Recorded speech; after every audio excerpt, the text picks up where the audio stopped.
Greetings, beloveds. Welcome to our Samhain ritual and altar class. And they're kind of two in one because it is creating the altar, but a lot of this ritual will be around the altar that you've created. So I'm first of all going to kind of show you what I've chosen to place on my altar to give you some guidance and inspiration.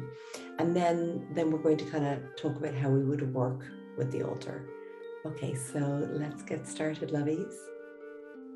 Okay, loves, so I'm going to show you now what I've got on my altar. So first of all, the most important thing is the photos. Now, we don't all have photos of all of our ancestors, so we can evoke them in and also place items that are symbolic, special things that they liked, and that we've heard about them, that we remember about them, whichever it may be. So we always have our 5 elements on our altar. So in the metal chalice there, that is well water, but also rainwater that I've gathered and I had out under the full moon.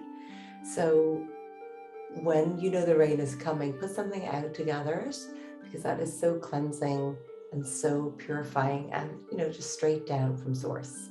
So I have the water element. Then I also have herbs from my garden. So you'll see there I have sage on both sides, and sage again is for cleansing, purification, and nourishment. So that's what it's representing on my altar. And then I also have the rosemary, which represents union. So creating union and more harmony on the altar and within, my ancestors. Then you'll see I have beautiful nettles. These are the nettles right here. And nettles are powerful. I forage for them, but I have a lot of them in my garden, and I drink them every day. And they're really powerful medicinally, amazing for you, but also really represent boundaries and healthy boundaries and protection. So if you have a look at the nettle, you'll see there's these tiny little pins on top of the nettles that will sting you, and it's really sore. It's really sore. So what they represent is I am powerful, I am sovereign, I am grounded, because their roots go deep into the soil, and I am of service, because the nettles are they cleanse the blood. And we'll be doing a nettle ritual later on. Spring is their main time, so we'll be doing it probably around in bulk. But they also represent don't mess with me. The nettle is clear, healthy boundaries. And the nettles are, amazing. They will sting. But what's incredible about nature is we have dock leaves that grow right next to the nettles, and you can rub them on. It takes the sting away. So that's why the nettles are on the altar, on my altar. And then I have crystals, right? And I have selenite for again, healing, rudolite, and then I have clear quartz. And the clear quartz is really specifically on there because that crystal was up in a forest, and I've done ceremony with it, with healing of the ancestors, but also I have on both sides generations gone back, about 3 generations that have worked in this forest. So that's very symbolic for me on that altar. And then of course I've got all my fire elements. So I'm just going to go ahead and light the fire element. So I've got fire element on both sides because I have,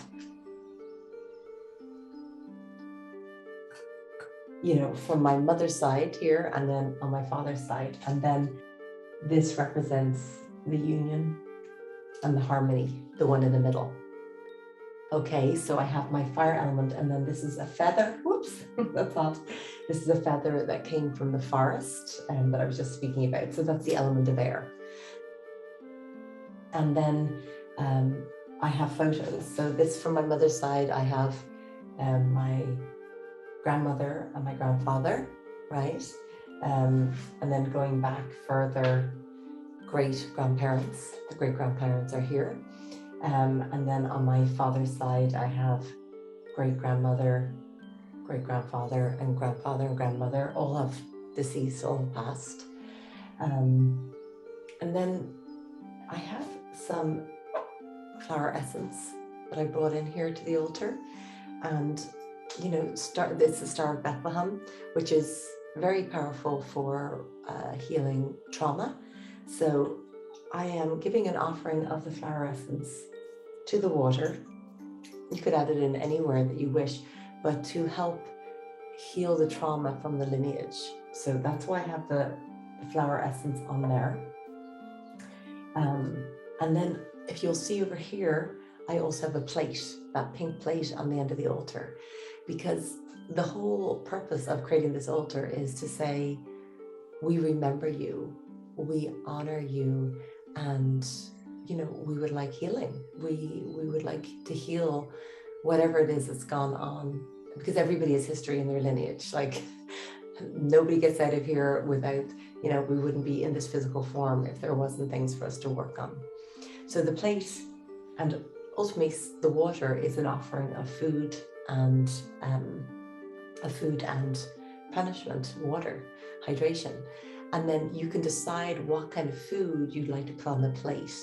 And definitely over the 3 days of Samhain, food would go on the plate. So you're saying, and we talked about how the barnbrack cake is something that's traditionally here in Ireland used, or whatever you feel called, food that is native to your ancestors, you know.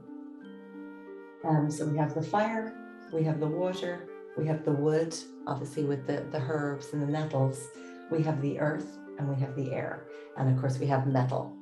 And then I have Morrigan, so I'm just going to move this image here, and I have Morrigan. This is my Morrigan statue, and as you've been learning about, her power animal is the raven, the crow, and she always has her sword, because the sword, it's kind of like with Archangel Michael, represents powerful for cutting cords, but also integrity and honor and sovereignty.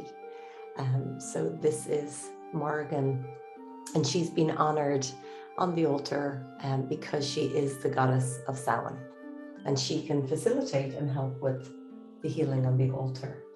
And then of course I have my Wheel of the Year, which is, you know, the sacred sites are built on the land, on the ley lines, and they are connected with the cosmos.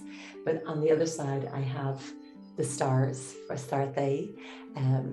So it's that heaven and earth, that cosmic and that earth and that upper world and lower world connection. So that's what all that is for. Okay, so next of all, let's talk about how we open sacred space and how we would work with our altar. Okay, beloveds, so building your altar and creating it somewhere that's a really quiet, peaceful space in your home is really important, and somewhere that you really will spend time at daily. That's, you know, that's the most important part.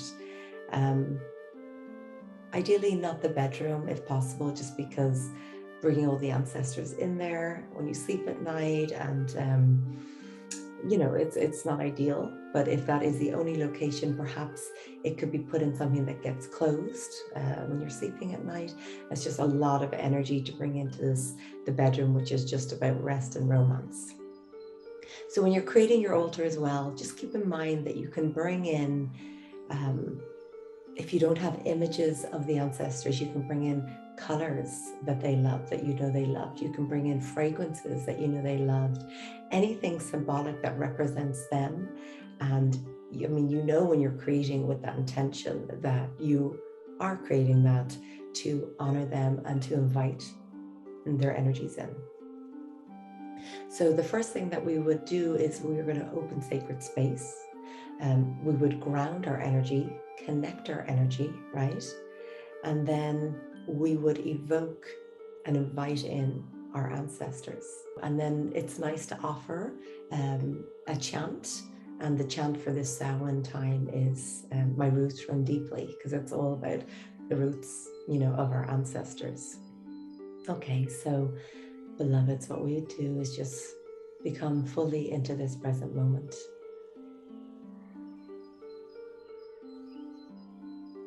Taking a nice deep inhale and exhale. And we'll root and ground our energy. So send your grounding cord at the soles of your feet, at the base of your spine, and send that grounding cord down into the heart of Eru,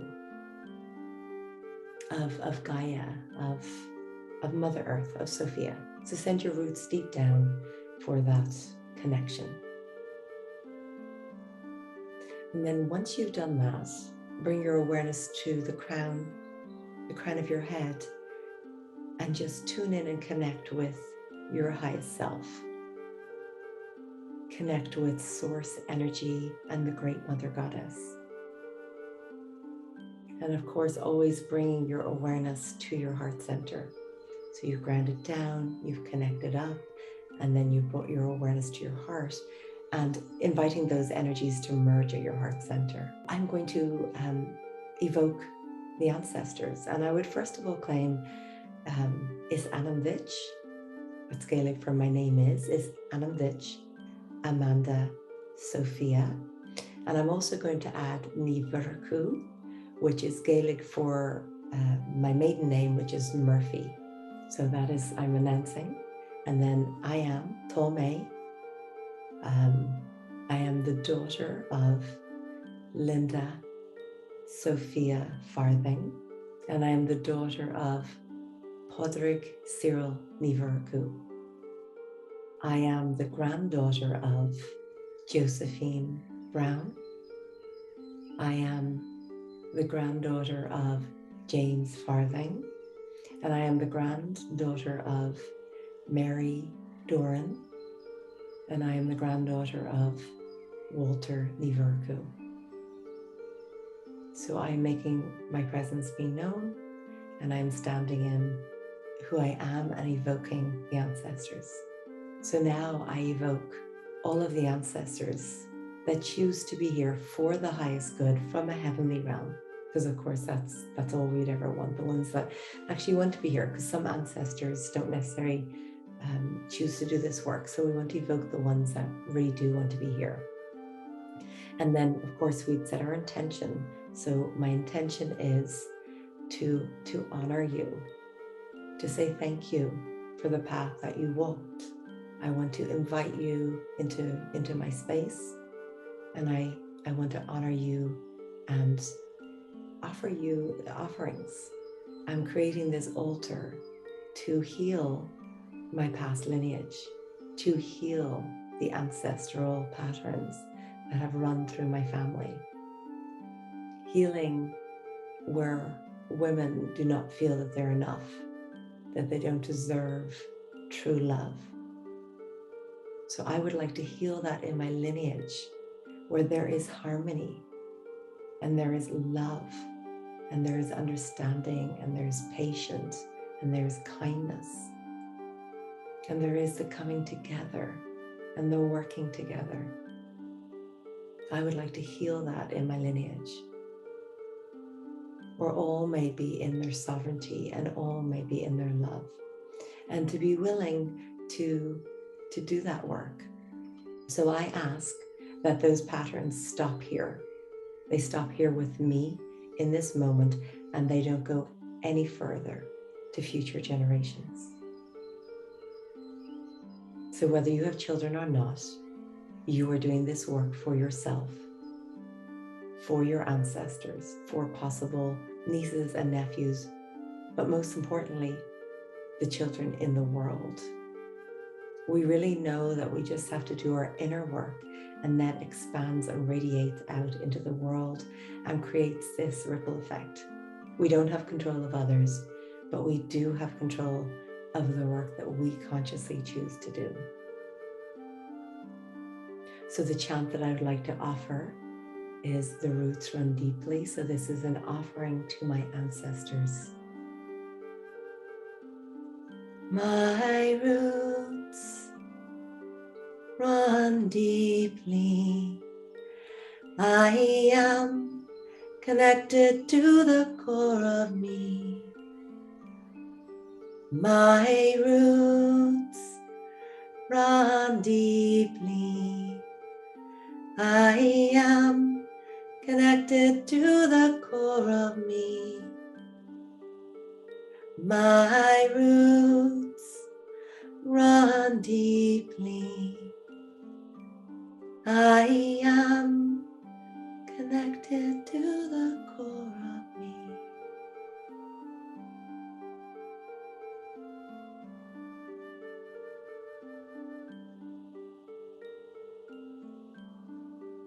So, beloveds, I'm going to invite you to create your own altar, that you are going to honor your ancestors and, choosing whatever feels right to you to place on your altar. But the most important thing is that you work with it and you visit it and you commune with your ancestors. Now you can come to your altar and you can ask for healing. You can offer thanks. You can offer gratitude. And you can ask for guidance. You can ask for advice. And as you really start to step out and do this work, or perhaps, you're already in this field, the more that you connect with your ancestors, the more that they're going to work with you, the more that they're going to support you, the more healing that will take place. And the higher, obviously, their vibration is, the more that they can facilitate that work with you, working in people's homes, in their land, working with people. So it's like you have this team, this team of allies with you at all times. So beloveds, enjoy this beautiful, beautiful sacred process. And I look forward to hearing about your experience as you work with your ancestors. I really look forward to seeing pictures and how you will get creative in working with them. Now, one other thing is, for those that possibly were adopted, you can also bring in images of your biological family, but also the family that raised you, because they definitely, need to be honored as well. And, when that happens, there is a connection then to the ancestors. Okay, beloveds, thank you so much.